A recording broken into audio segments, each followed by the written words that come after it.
Hello, Rick. Hello, Louisa. TK2.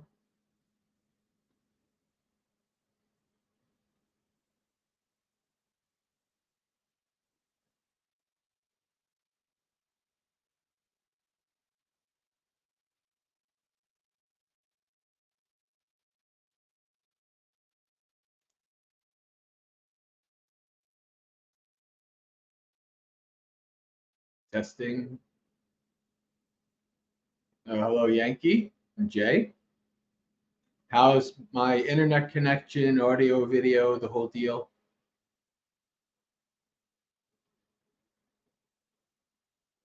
Hello, Perennial Daydreams. All right, thank you.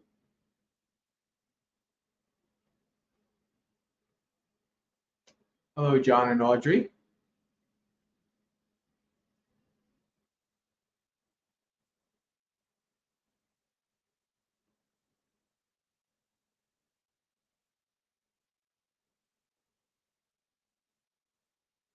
Hello, Gregory. We'll get started in a couple minutes.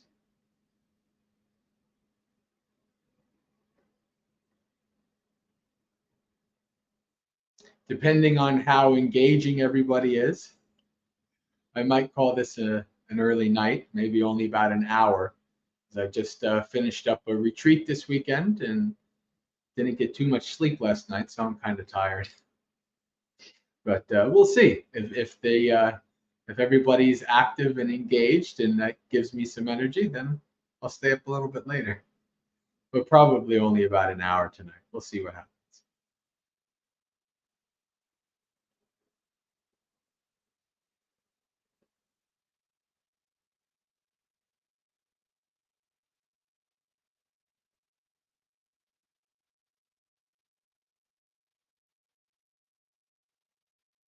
My eyes look tired. Yeah, well, because I'm tired.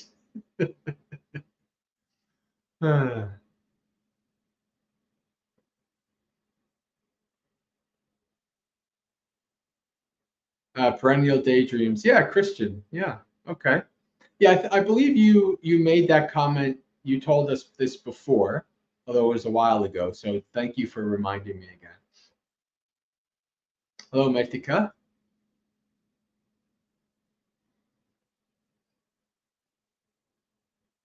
I'll rest. No worries. Dhammapalooza must go on, even if it's just a little bit.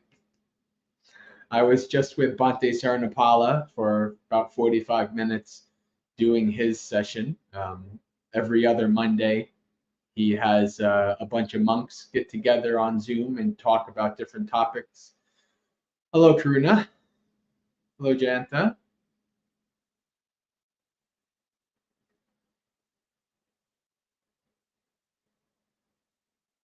This weekend the retreat went quite well this weekend. Small group, but I think my first time doing a retreat on laying down the burden, Vara Sutta. So I'm going to be releasing those retreat sessions on my YouTube channel for everybody who would like to watch them.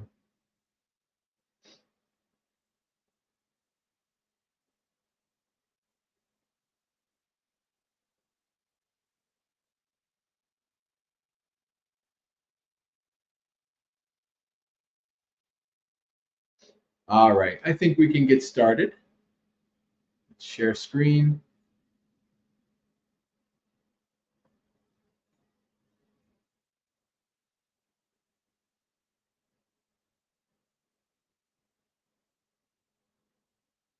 Namo tassa bhagavato arahato samma sambuddhassa. Namo tassa bhagavato arahato samma sambuddhassa. Namo tassa bhagavato arahato samma sambuddhassa. Ekam samayam bhagavave salayam viharati mahavane kuttagara salanam atako mahapajapati gotami yena bhagavatin upasankamitva bhagavantang abhivadetva ekamantang atasi Ekamantang tatako mahapajapati gotame bhagavantang etadavocha sadhu me bante bhagava sankitena dhammang dese tu yang ahang bhagavato dhammang sutta eka rupakata appamata atapani pahittatta viharayanti. Yeko tvang gotami dhamme janeyasti ime dhamma saragaya samvatantino viragaya samyogaya samvatantino visangyogaya achayaya samvatantino apachayaya mahichataya samvatantino apichataya asantuttiya samvatantino santuttiya sanganikaya samvatantino pavivekaya kusajjaya samvatantino viraya rambaya dubbarataya samvatantino subbarataya ekam sena gotami dhareyasi Neso Dhammo, Neso Vinyo, Netam Santussasanam Ti. Eko Tvang Gotami Dhamme Janeyasi Ime Dhamma Viragaya Samvatantino Saragaya Visangyogaya Samvatantino Samyogaya Apachayaya Samvatantino Vachayaya Apichataya Samvatantino Machitaya Santuttaya samvatantino asuntuttiya pavivekaya samvatantino sangatnikaya virarambaya samvatantino kosajjaya subharataya samvatantino dubharataya ti ekang sena gotami dhareyasi eso dhammo eso venayo etang santusassaniti. All right, English. One time, the Sublime One was staying at Vaisali in the peaked roof hall in the great forest. Then Mahapajapati Gotami approached the Sublime One, and having bowed down to the Sublime One, stood to one side. As she was standing to one side, she said, "It would be good, venerable sir, if the Sublime One would teach me the Dhamma in brief, so that having heard the Dhamma from the Sublime One, I might dwell alone, secluded, diligent, earnest, and resolute." Go to me, of the qualities of which you may know, these qualities lead to passion, not to dispassion, to being fettered, not to being unfettered, to self-aggrandizement, not to self-effacement, to overweening ambition, not to modesty, to discontent, not to contentment, to entanglement, not to seclusion, to laziness, not to arousal of energy, to being burdensome, not to being unburdensome. You, go to me, may definitely hold. This is not the Dhamma. This is not the Vinaya. This is not the teacher's instructions.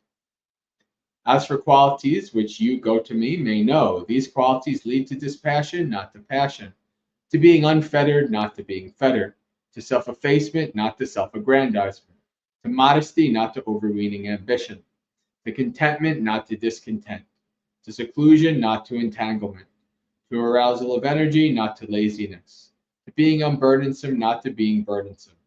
You, go to me, may definitely hold. This is the Dhamma. This is the Vinaya. This is the teacher's instruction.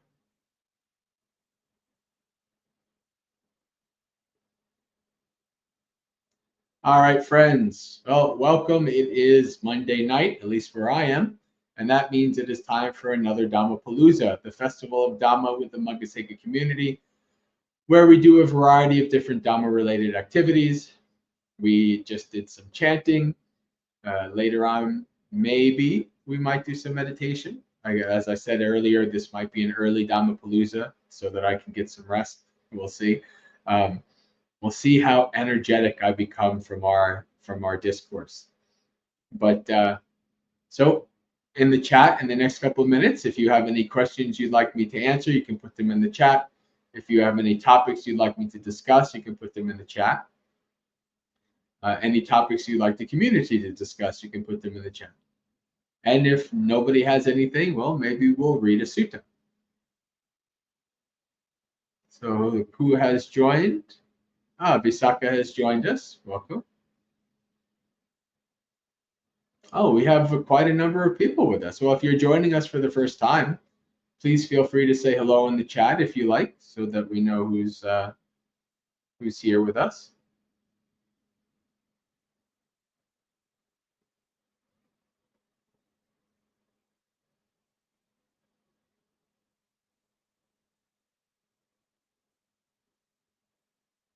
Gregory says, been working on retranslating some of the chants in the Maggasekha Vandana. Some of the English translations are stretch or move lines around. So all the translations in there are either Bhante Ji, Bhante Sujato, or Forest Sangha. So, but there are typos. I even noticed that as I was like copy pasting from Bhavana Vandana and things like that. There's definitely typos and kind of little wacky translation and things. I fixed what I could and left the rest. That was almost 3 years ago now, 3 or 4 years ago that I made the Maggasekha chanting book.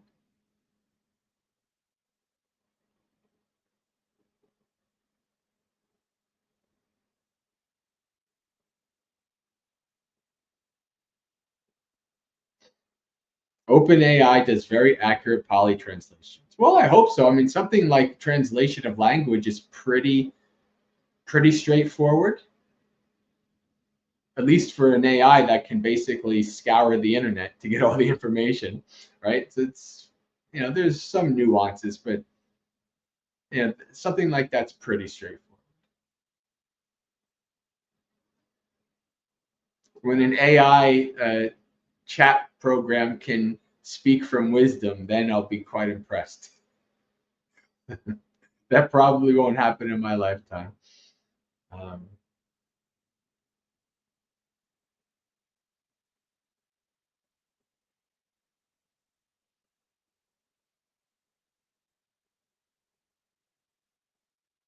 So Perennial Daydream says, I seem to remember Ajahn Kovilo, who I met. I quite enjoyed my short time with Ajahn Kovilo. And this year, actually, I might be going to spend a week with at Clear Mountain.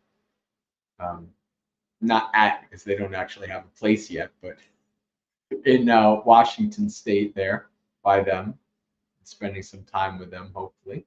But talking about picking up the Tibetan Nogrando practices, I was wondering if there was ever a time you explored or did any Mahayana practices.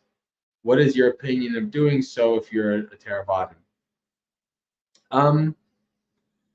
Yeah, in the beginning of my Buddhist journey, Theravada was my last stop. I mean, like because I knew Tibetan most commonly from the kind of pop culture and what was available. I did Tibetan, and I had the little wheel, that spins around.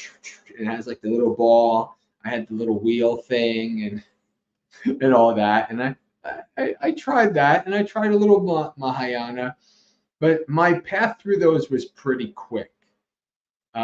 Because it wasn't really what I was looking for. And when I found Theravada and specifically the suttas, that's what I was looking for. People's paths are kind of different. My path to the suttas was pretty quick and pretty direct, probably because of past lives. Other people like Bhante Sudaso, Ajahn Kovilo is one of those. They kind of do a little mix and match. They get some inspiration from different traditions and things like that. That's not for me. I mean, I'm open to learning from other traditions if I'm in a place with Mahayana monks and we talk Dhamma together and compare notes and stuff like that. I'm open for learning, but in my daily life, I have as in the immortal words of one of my favorite women from the old days, ain't nobody got time for that. I have in this life, I have enough, a short enough time to study 5,000 pages of the suttas, let alone getting involved in all kinds of other things.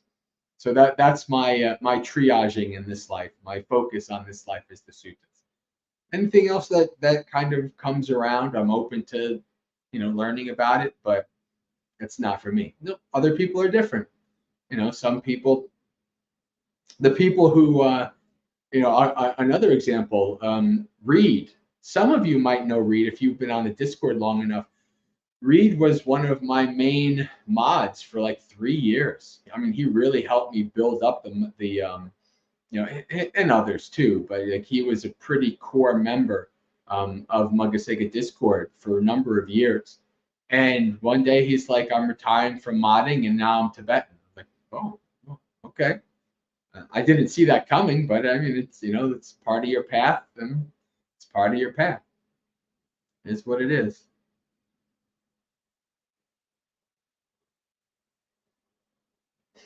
Luisa says, "Oh my God, I love that saying. Ain't nobody got time for that." Yeah, I thought somebody was barbecuing.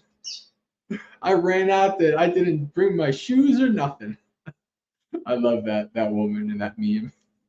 I used to have that at my desk at work.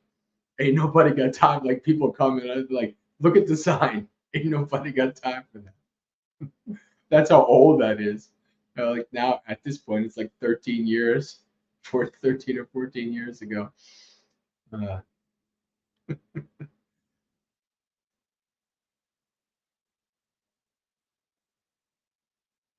oh, Dharma learner. Uh,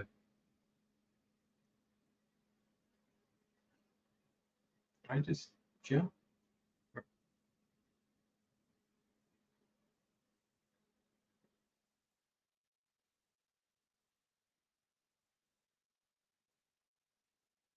Okay, here we go.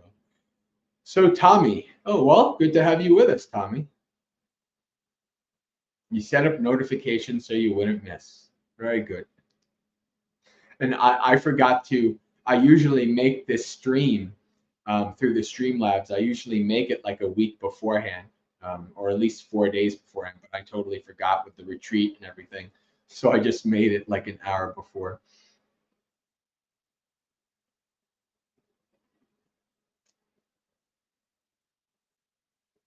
Yankee says, if consciousness arises from sense contact, then how did the Buddha travel to other realms without his sense organs?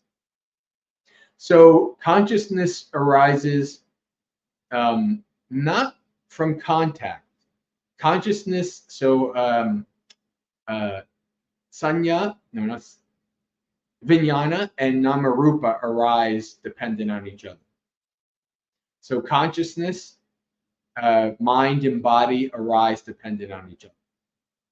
That's what the Buddha tells us. Contact that obviously arises after the senses, but you need a body to have senses to have contact. And how does one go to the different realms? It's a good question. I don't know. It's never really explained. At least not in the suttas. I don't know if later works kind of explain, like you project your consciousness or something to that effect. I have no idea. I mean, it could just literally be that they're literally, I mean, reading like the few examples like Mahamoggallana going to the the Deva realm and things like that. It is a material realm, although it's fine material. It's possible they just go with their whole body. They just literally just body the 5 aggregates in all. They just go to those realms. I don't know.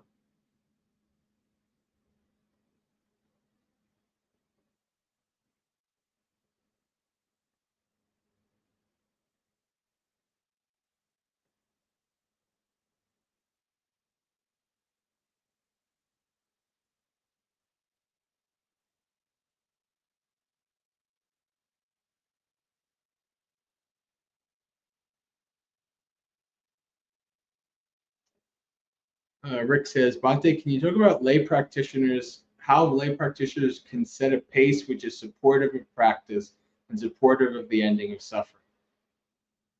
Have to read Sona Sutta. Why don't we? Why don't we read Sona Sutta? Now, of course, I don't know the number off the top of my head, so I'm going to have to Google it first. Um,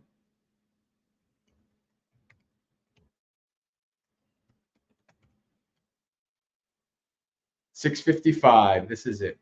Yes. All right. I'll share the screen and we can read it together.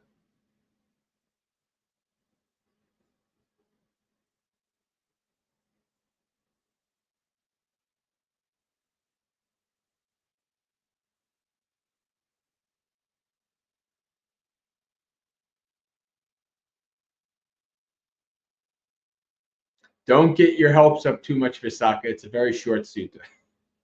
But I think the best way to answer this question is to have, and some people maybe have not seen this sutta before.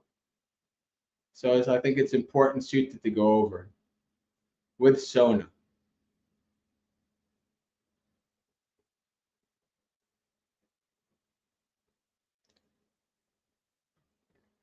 This. So I have heard at one time the Buddha was staying near Rajagaha on Vulture's Peak Mountain. Now at that time, Venerable Sona was staying near Rajagaha in the cool grove. Then, and as he was in private retreat, this thought came to his mind.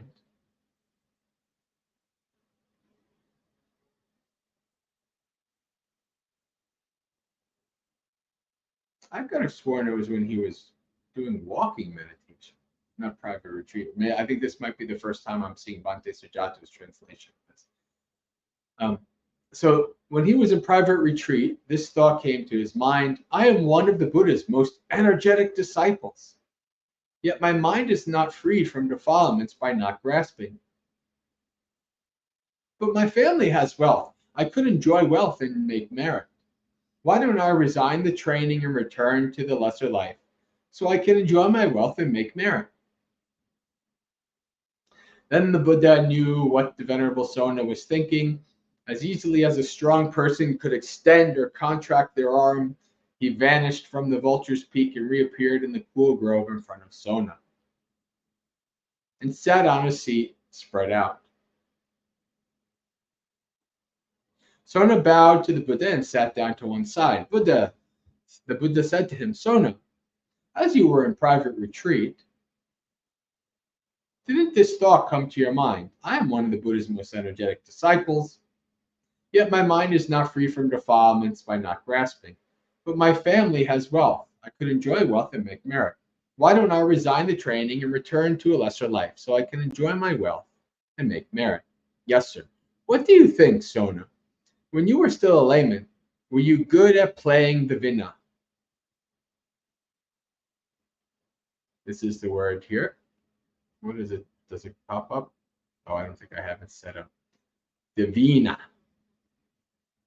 Bhante Sujato translates as an arched harp. If you want to, you can look at the vina being played on YouTube. I did this years ago when I wanted to research what the vina was. It's just like a stringed instrument, kind of a cross between a lute and a harp. Yes, sir. When your harp strings were tuned too tight, was it in tune and playable? No, sir. Any guitar players here? Anyone have to tune a stringed instrument before?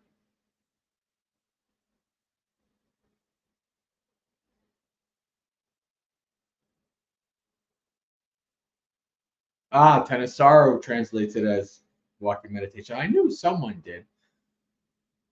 I probably first read this sutta in Ajahn Jeff's translation. Any stringed instrument people here? No? I was, as a guitarist, most of my teenage and into my adult years. One thing that's really dangerous about an over-tight string is that it snaps. One of the things that I was always worried about when I was tightening my string, changing my strings out, was I do not want to lose my eye to a snapped string. Now this makes sense now, doesn't it? Even in common English parlance, we have, oh, he went nuts, he snapped. So you have to be careful of being tuned too tight. Being too tight's not good. When your harp strings were tuned too tight, was it resonant and playable? No, sir. When your harp strings were tuned too slack, was it resonant and playable? No, sir. But when your harp strings were tuned neither too tight nor too slack, but fixed at an even tension, was it resonant and playable? Yes, sir. In the same way, Sona, when energy is too forceful, it leads to restlessness. When energy is too slack, it leads to laziness. So, Sona, you should apply yourself to energy and serenity. Find a balance of the faculties and learn the pattern of the situation. So the Buddha is saying here is you have to find your own balance. You have to find your own pace of practice. And you kind of walk a little bit of a tightrope. You sometimes, what I always say is I have a drill instructor and a therapist in me. And if I'm being too lazy or too whiny, oh, this is hard. The drill instructor says, stop feeling sorry for yourself and gives me a swift kick in the butt. It says, get to work, get to practice. What do you think? You have a whole lifetime? You're almost dead. And like kind of fires me up. And then sometimes though, I need the therapist. It's like, it's okay, Jay. You're doing as best as you can. It's okay if you rest a little bit or whatever. So like these two kind of extremes in a way are kind of balancing me out when I go too far to one side or to the other. When I go too hard, and I've gone hard in my practice. So I've actually done some suffering because of it. I've hurt myself, thankfully not permanently, but I have hurt myself where I couldn't sit in meditation for like 2 weeks. It was way too painful because I like overstretched out my hips and did all these kind of things. So you have to find the balance. Sona Sutta is something to keep in mind to make sure that are you tuned just right. After some time, Sona applied himself to energy and serenity. So energy on one side, serenity on the other, balancing the two. Found a balance of the faculties and learned the pattern of this situation.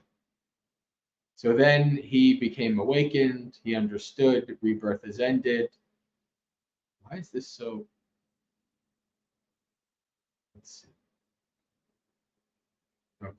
So yeah, this is, I don't remember the sutta being long like that.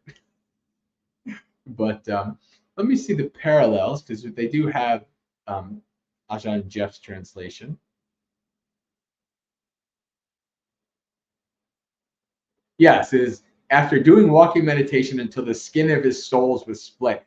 As somebody who's done a lot of walking meditation, I really identify with this. Like, yeah, the Ajahn Chah says, walk your walking meditation path until you make ruts in it, until you're like literally like it's up there to your knees because you've made a rut in the walking meditation path. But anyway, Ajahn Jeff says, pick up your theme, if I'm not mistaken.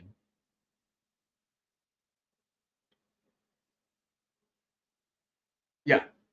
In the same way, Sona, over-aroused persistence leads to restlessness, over-slack persistence leads to laziness. Thus, you should determine the right pitch for your persistence. Attune the pitch of the 5 faculties to that, and there pick up your theme. Just kind of like a musical simile. Finding the balance. That's what you have to do. In each person's practice, there's a different balance. My balance is not the same as your balance.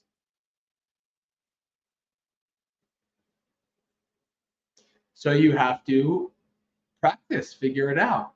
Know when you got too far, know when you're being too lazy, and try to walk the line between.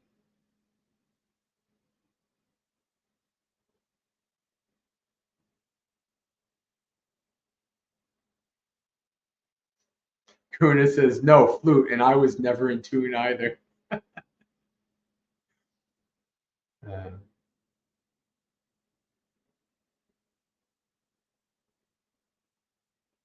Ah, Doug's Dharma, huh?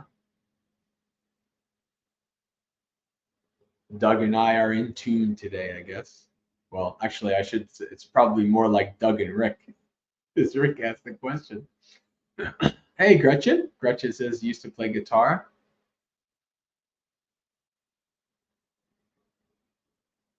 Ah, Karuna, this sutta is in the Maggasekha chanting book, Kamada Sutta. Kamada Sutta.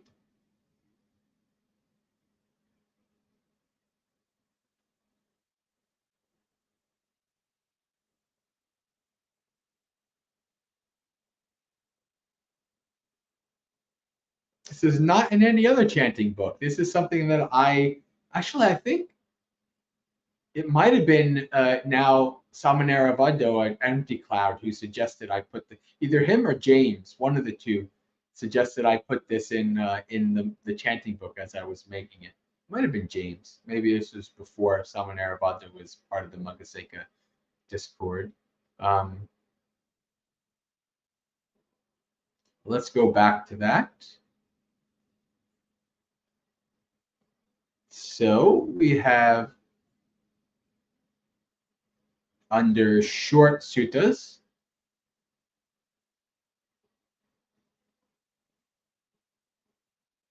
there's the burden sutta, and there it is, Kamada Sutta. It's too hard.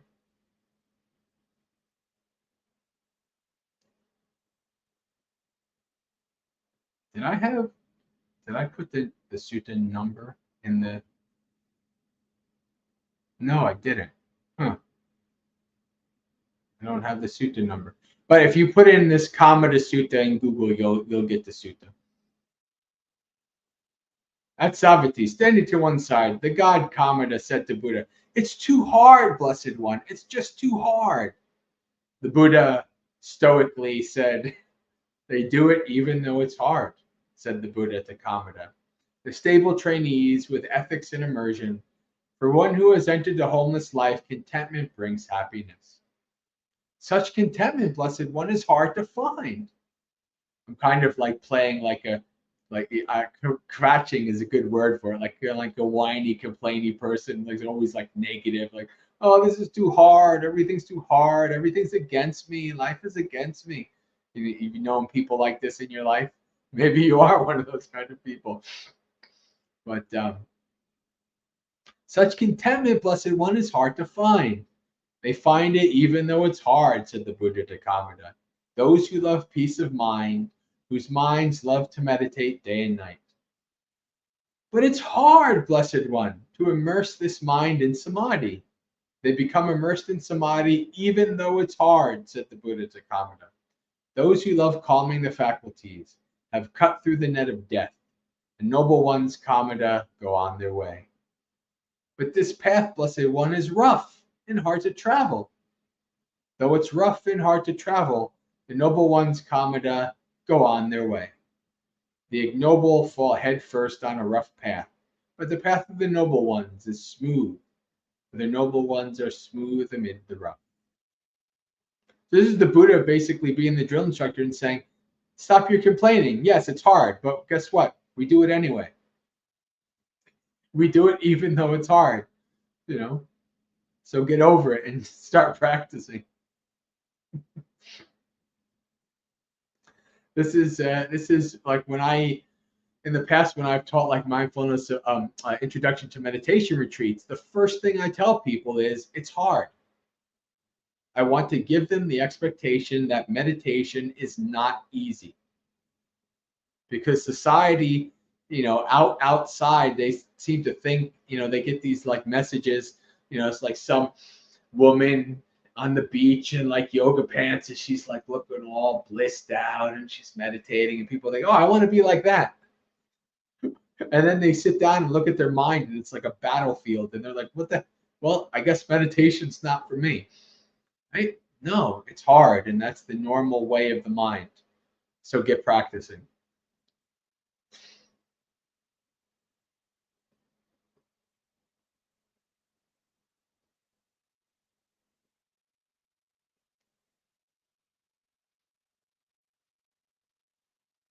Yeah, mind made body. Yeah. Yeah, mind made body and physical body. I'm sure it could probably be both. You know, the whole like mind made body thing and like the extra kind of bodies is much more of a thing in Mahayana. It's maybe possibly hinted in a few suttas, but it's not really something that's fleshed out much in Theravada.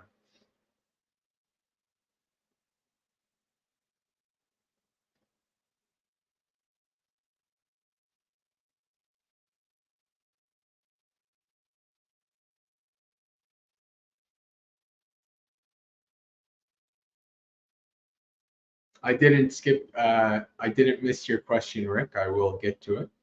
But this is a simple one to cover. This might be a dumb question, but I noticed that some Western lay people have Dhamma names. Is this something given to them at some point, or they choose it for themselves? Usually it's given. I've given people Dhamma names. I do it very rarely, and I usually give it to people who kind of like been a part of the community and are kind of serious practitioners. I'll give somebody a Dhamma name because it shouldn't be taken lightly. Like for instance, um, you hear me say hello to Visakha on these live streams. If you look in the chat, well, there's no Visakha.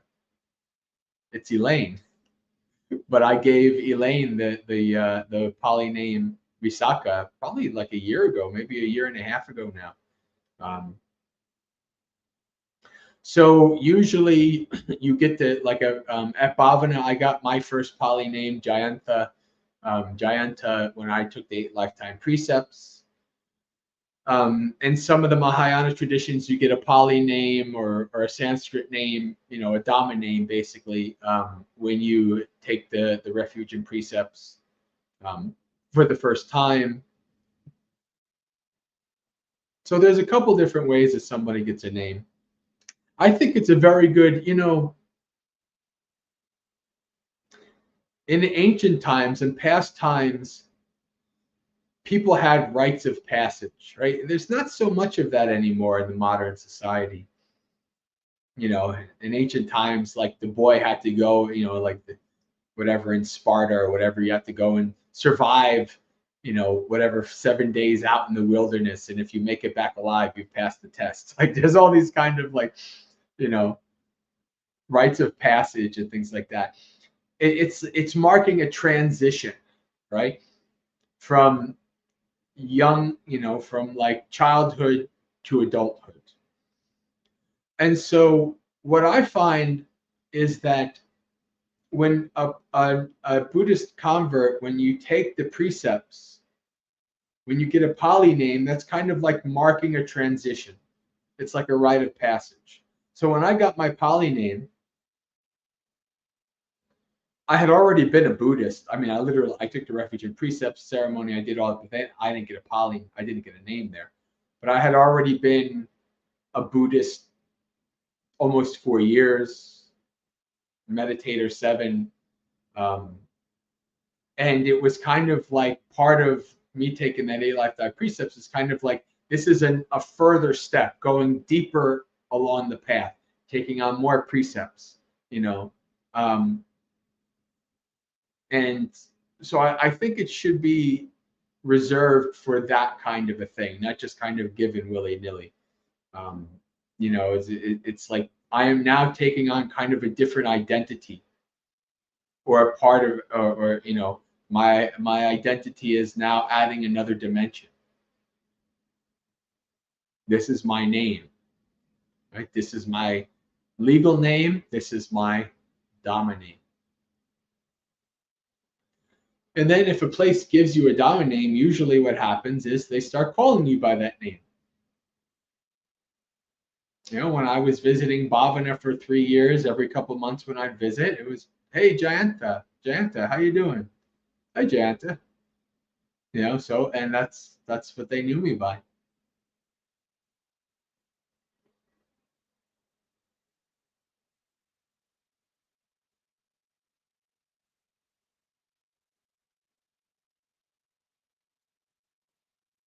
Oh, this is an interesting. This is new to me.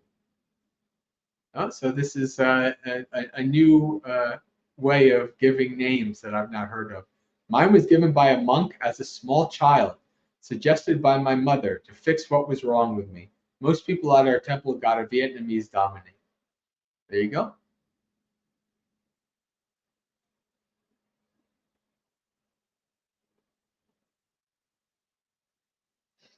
Rick says, did the Buddha offer teachings on how to determine wants versus needs? I understand the four requisites. I've spent many years chasing things I felt were needs.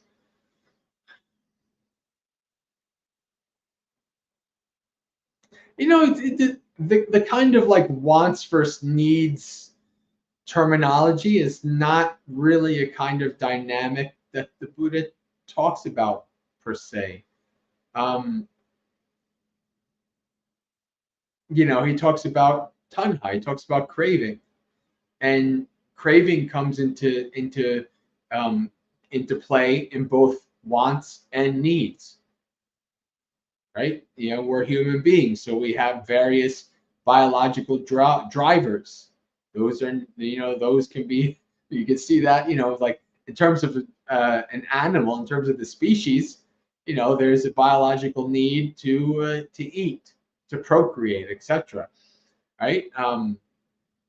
To further on the species. Now, of course, now that we are modern humans and we think that we're way above our ancestors, and we think, well, we can transcend these base wants, you know, or needs.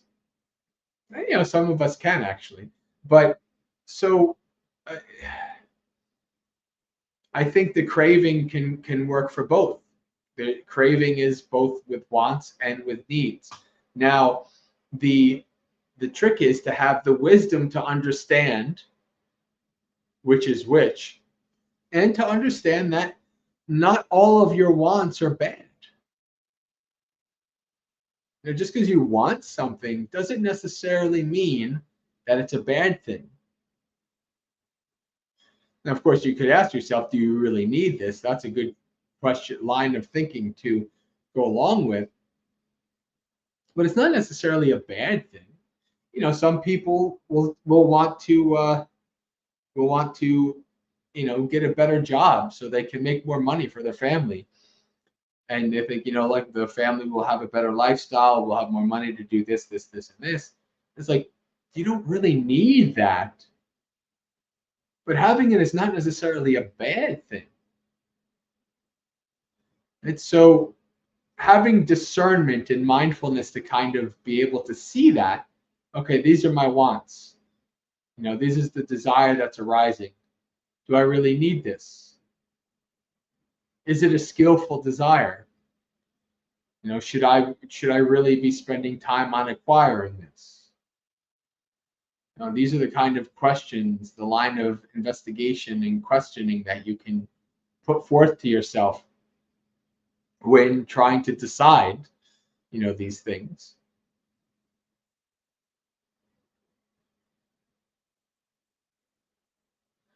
Because we don't have perfect wisdom as unawakened beings, we're not necessarily going to know, you know, but we can try to make our best decision and, you know, gain wisdom from those decisions.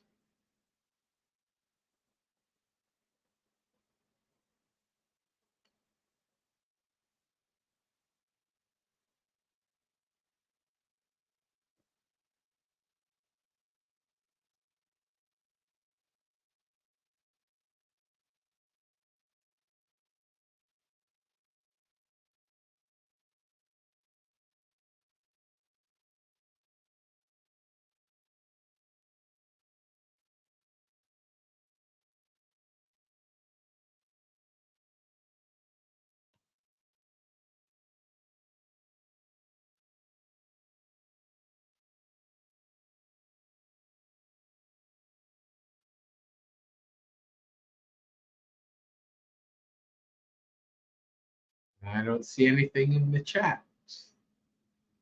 There's a sutta that I want to read, but I don't think think it's a bit too long.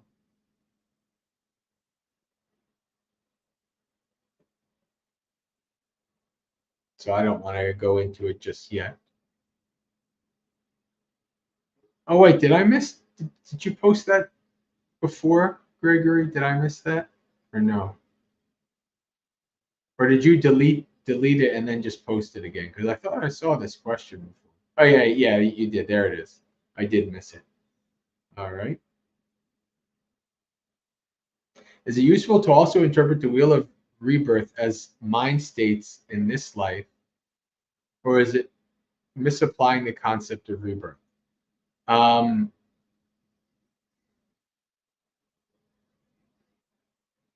I mean, I can see a sort of use for it, but this is it should be made quite clear that the Buddha is not talking about these as mind states. It's quite clear that these are basically realms of existence. Um, so with that kind of clarity in mind and understanding in mind, I don't necessarily see an issue with saying it's like, wow, my mind is like I'm in hell right now. You know, these kind of things. Um, but if your goal is to kind of be like, well, the Buddha doesn't was really not meaning that these are actual places; it's just states of mind. Then that's to me has gone too far.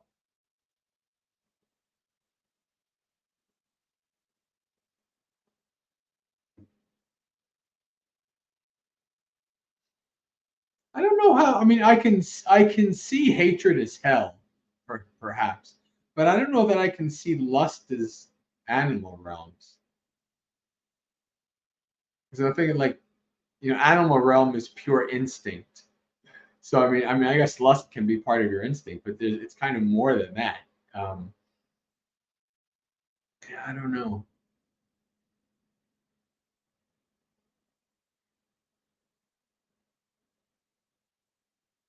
Yeah, that's what I would say. I mean, if it's useful to kind of to to equate that in your mind, then it might be useful. But it just should be clear that these are not just kind of mind made things that the Buddha is talking.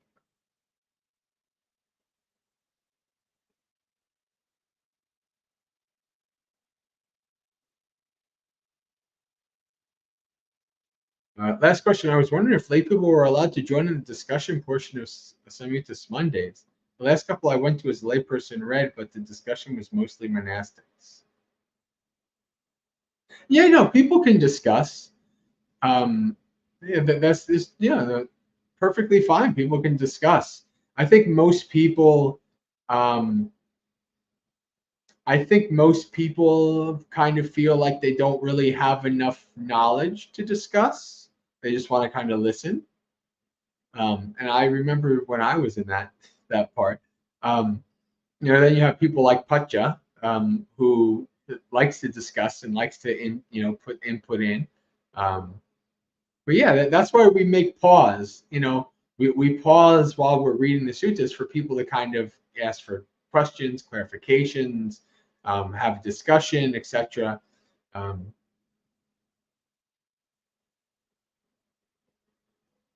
but yes, we can discuss for sure.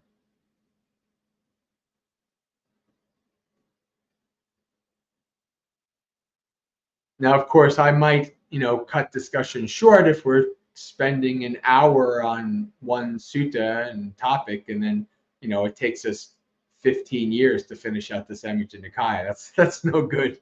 We do have to move things along a little bit. But other than that, yeah, no problem. Yeah. You can just type in the chat, like, is there something I'd like to discuss or a comment you have? And if you want to do it in voice, you can just say, can I, speak or whatever, and then just speak in the in voice.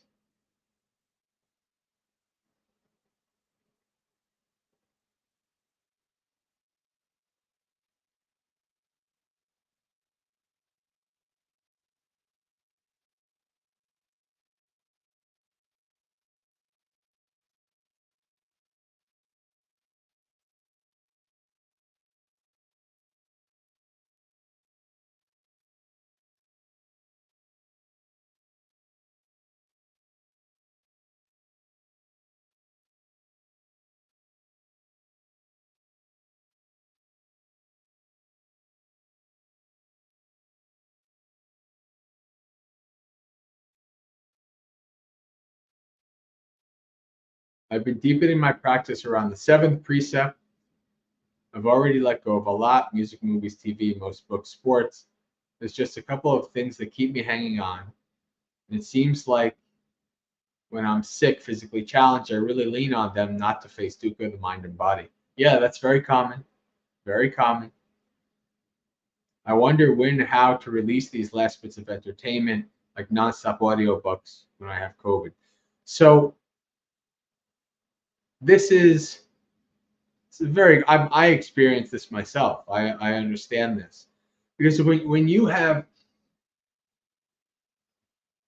what I know very well is this: when your mind is not clear, it's way easier to fall into all kinds of unskillful activities. Like, if I'm like towards the end when I was after 5 months at Empty Cloud of eating the vegetarian food, and my mind was all like muddled, and I was just like agitated even, and being agitated towards people, and like wanting distractions and things like that. And I was like, I wasn't in some ways I wasn't even, my mind wasn't even clear enough to recall a lot of the dangers of the distractions I was in. And then all of a sudden my mind starts to clear up again. I'm like, oh wow, I shouldn't be doing this. This is not good. So yeah, this is when you're sick, it can be quite hard. Well, it's not just Empty Cloud, I lived at Bhavana for 5.5 years. It's really like, since I've become a nomad, when I look back at my time at Bhavana, and I realize how like malnutritioned and muddle-minded I was for so long. I was like, wow, that probably makes a lot of sense. It puts a lot of things into perspective. So yeah, well, what I would say is, when you get sick, remind yourself that you're not going to have clarity of mind, and that you're going to use this sickness as an avenue for practice, meaning that I'm going to try to follow these precepts, and I'm going to fail, maybe in an hour, half a day, couple days. But then you reflect on why. What is the mind doing? Well, the mind's doing what the Buddha tells us in Sala Sutta. When we have an unpleasant experience, because we are unwise and unawakened, the only way that we know, the only way that we think will actually fix the unpleasant experience is drowning it out with pleasant experience.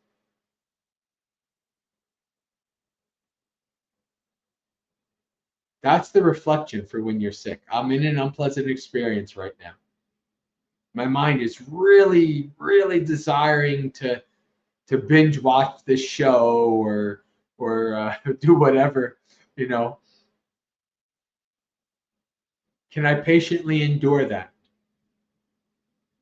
Can I kind of gradually train myself to endure that more, and to be able to let it go, and to be okay with just being sick and being there and learning from that sickness? Can I do that? And you try, and you fall back, and you try it again, and you fall back, and you gradually kind of build that muscle, develop the ability to patiently endure and to be with unpleasant experiences. And that will be of benefit, not even just when you're sick, but when you're just in the world and you have to deal with unpleasant experiences.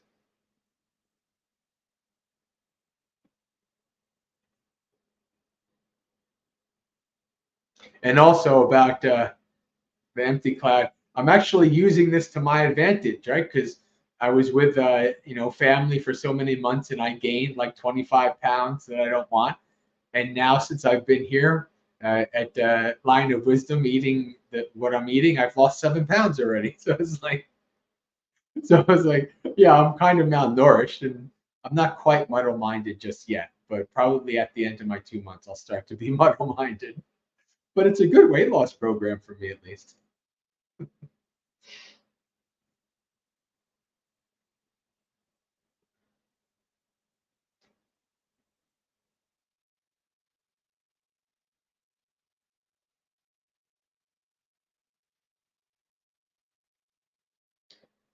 Where does fear fit into greed, hatred, and delusion?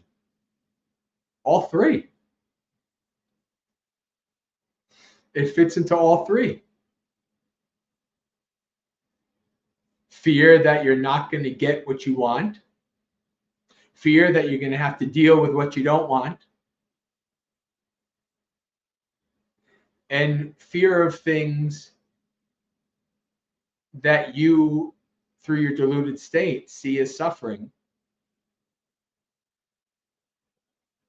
Fear fits in all three.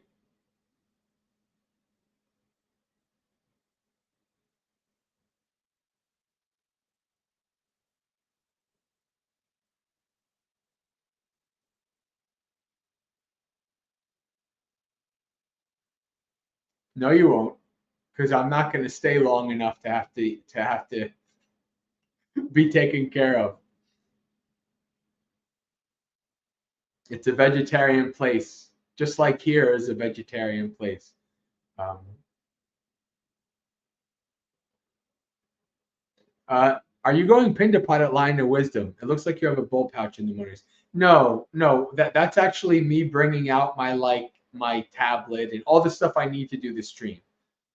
So I just kind of put my robe on and put the bag over it, and I have because there's no, I mean, I have a heater on now, but I don't turn the heat on, and I put this on a couple hours on beforehand.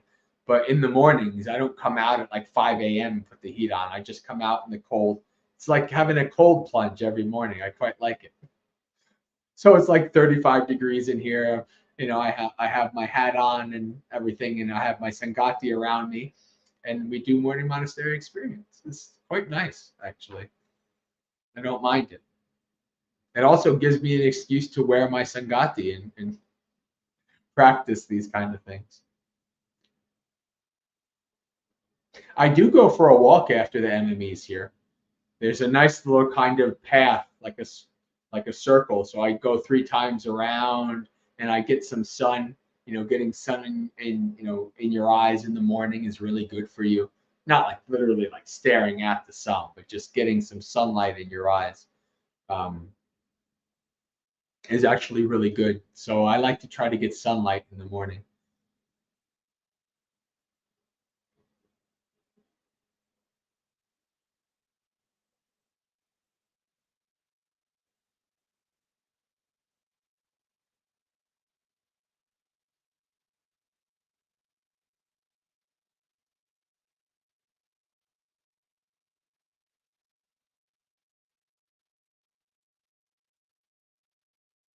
All right. Well, we're coming close to the end of the hour, but I'll see if anything else pops up in the chat. We'll see how long we go.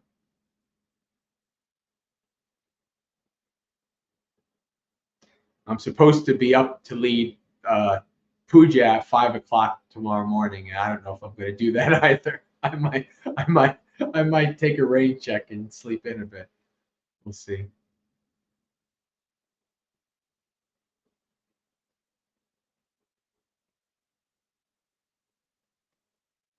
Karun is a bit of a whiner. You need that drill instructor. You can borrow mine. I'll send him over. Stop feeling sorry for yourself. Just do it. Like the Buddha says, they do it even though it's hard. So sometimes we all need a swift kick in the butt to get us going. Think about Mahapajapati Gautami, right? The after the Buddha said no 3 times to being ordained, and she and a bunch of women did this like 500-mile trek, and they get to the Buddha, and their like feet are all like cut and sored and blistered, and they're just like absolutely miserable. But they went all that way for the Dhamma, and they became bhikkhunis. Yeah. Think about the the tough women of the ancient times, and you say, what am I complaining about? Look at what these tough women did.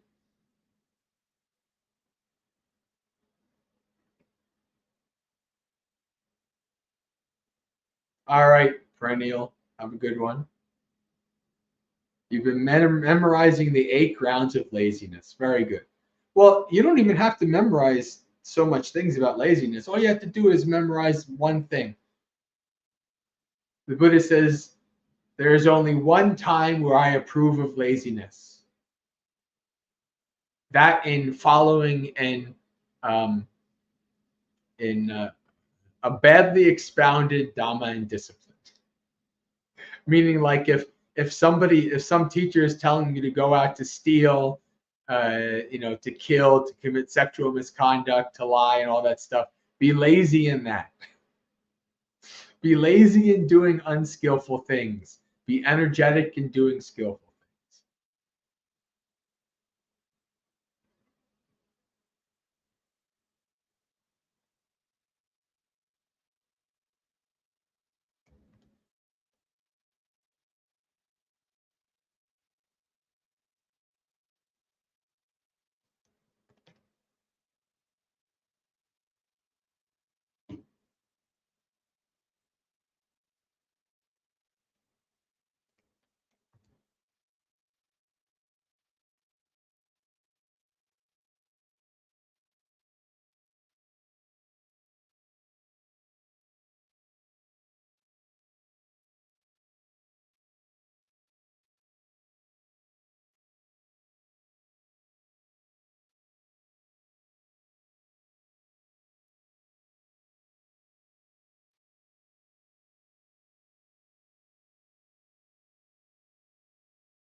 things. Yeah.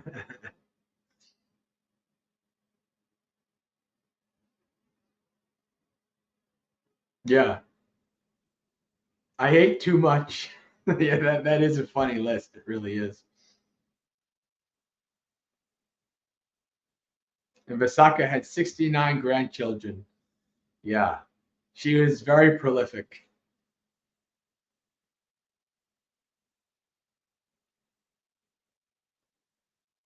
All right. But she was also a good practitioner too. There's more to admire about her than just her um, prolific childbearing.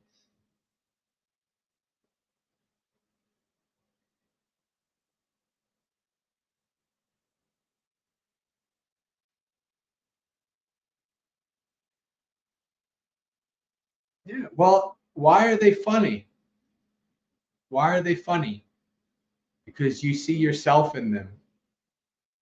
You've said, "Oh, it's too hot, it's too cold, it's too early, it's too late," and so you're like, "Yep, pretty much. Been there, done that. Got the T-shirt. Wasn't worth it. Won't. Don't want to do it again."